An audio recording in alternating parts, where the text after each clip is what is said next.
History of computer and video games. The history of video games began in the 1950s and 1960s as computer scientists began designing simple games and simulations on mini computers and mainframes. Space War was developed by Massachusetts Institute of Technology, MIT, student hobbyists in 1962 as one of the first such games on a video display. The first consumer video game hardware was released in the early 1970s. The first home video game console is the Magnavox Odyssey, and the first arcade video games are Computer Space and Pong. After its home console conversions, numerous companies sprang up to capture Pong's success in both the arcade and the home by cloning the game, causing a series of boom and bust cycles due to oversaturation and lack of innovation. By the mid-1970s, low-cost programmable microprocessors replaced the discrete transistor logic circuitry of the early hardware, and the first ROM cartridge-based home consoles arrived, including the Atari Video Computer System, VCS. Coupled with rapid growth in the golden age of arcade video games, including Space Invaders and Pac-Man, the home console market also flourished. The 1983 video game crash in the United States was characterized by a flood of too many games, often of poor or cloned qualities, and the sector saw competition from inexpensive personal computers and new types of games being developed for them. The crash prompted Japan's video game industry to take leadership of the market, which had only suffered minor impacts from the crash. Nintendo released its Nintendo Entertainment System in the United States in 1985, helping to rebound the failing video game sector. The latter part of the 1980s and early 1990s included video games driven by improvements and standardization in personal computers and the console war competition between Nintendo and Sega as they fought for market share in the United States. The first major handheld video game consoles appeared in the 1990s, led by Nintendo's Game Boy platform. In the early 1990s, advancements in microprocessor technology brought two major technology shifts, including the introduction of optical media via CD-ROMs and real-time 3D polygonal graphic rendering. Both aspects were readily incorporated into personal computers and creating a market for graphics cards, including Sony's fledgling PlayStation console line, pushing Sega out of the console hardware market while diminishing Nintendo's role. By the late 1990s, the Internet also gained widespread consumer use, and video games began incorporating online elements. Microsoft entered the console hardware market in the early 2000s with its Xbox line, fearing that Sony's PlayStation, positioned as a game console and entertainment device, would displace personal computers.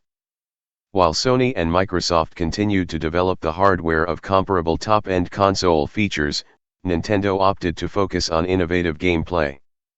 Nintendo developed the Wii with motion-sensing controls, which helped to draw in non-traditional players and helped to resecure Nintendo's position in the industry. Nintendo followed this same model in the release of the Nintendo Switch. From the 2000s and into the 2010s, the industry has seen a shift of demographics as mobile gaming on smartphones and tablets displaced handheld consoles, and casual gaming became an increasing larger sector of the market, as well as a growth in the number of players from China and other areas not traditionally tied to the industry. To take advantage of these shifts, traditional revenue models were supplanted with ongoing revenue stream models such as free-to-play, freemium, and subscription-based games. As AAA video game production became more costly and risk-averse, opportunities for more experimental and innovative independent game development grew over the 2000s and 2010s, aided by the popularity of mobile and casual gaming and the ease of digital distribution. Hardware and software technology continued to drive improvement in video games, with support for high-definition video at high frame rates and for virtual and augmented reality-based games. Early history, 1948 to 1970. Main articles: Early history of video games and early mainframe games. Space War is credited as the first widely available and influential computer game. As early as 1950, computer scientists were using electronic machines to construct relatively simple game systems, such as Bertie the Brain in 1950 to play tic-tac-toe, or Nimrod in 1951 for playing Nim. These systems used either electronic light displays and mainly as demonstration systems at large exhibitions to showcase the power of computers at the time. Another early demonstration was Tennis for Two, a game created by William Higginbotham at Brookhaven National Laboratory in 1958 for 3-day exhibition, using an analog computer and an oscilloscope for a display. 3. Space War is considered one of the first recognized video games that enjoyed wider distribution behind a single exhibition system. Developed in 1961 for the PDP-1 mainframe computer at MIT, it allowed two players to simulate a space combat fight on the PDP-1's relatively simplistic monitor. The game's source code was shared with other institutions with a PDP-1 across the country as the MIT students themselves moved about, allowing the game to gain popularity. 4. 1970s. Main article, 1970s in video games. Mainframe computer games. The on-screen instructions from Will Crowther's 1976 game Colossal Cave Adventure. In the 1960s, a number of computer games were created for mainframe and mini-computer systems, but these failed to achieve wide distribution due to the continuing scarcity of computer resources, a lack of sufficiently trained programmers interested in crafting entertainment products, and the difficulty in transferring programs between computers in different geographic areas. By the end of the 1970s, however, the situation had changed drastically. The BASIC and C high-level programming languages were widely adopted during the decade, which were more accessible than earlier more technical languages such as Fortran and COBOL, opening up computer game creation to a larger base of users. With the advent of time-sharing, which allowed the resources of a single mainframe to be parceled out among multiple users connected to the machine by terminals, computer access was no longer limited to a handful of individuals at an institution, creating more opportunities for students to create their own games.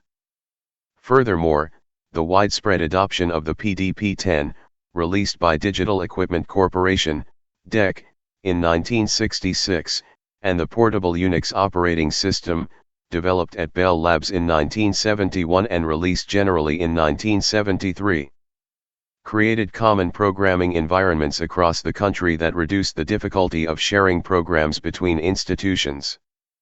Finally, the founding of the first magazines dedicated to computing like Creative Computing, 1974, the publication of the earliest program compilation books like 101 Basic Computer Games, 1973. And the spread of wide area networks such as the ARPANET allowed programs to be shared more easily across great distances. As a result, many of the mainframe games created by college students in the 1970s influenced subsequent developments in the video game industry in ways that, Space War aside, the games of the 1960s did not. In the arcade and on home consoles, fast-paced action and real-time gameplay were the norm in genres like racing and target shooting.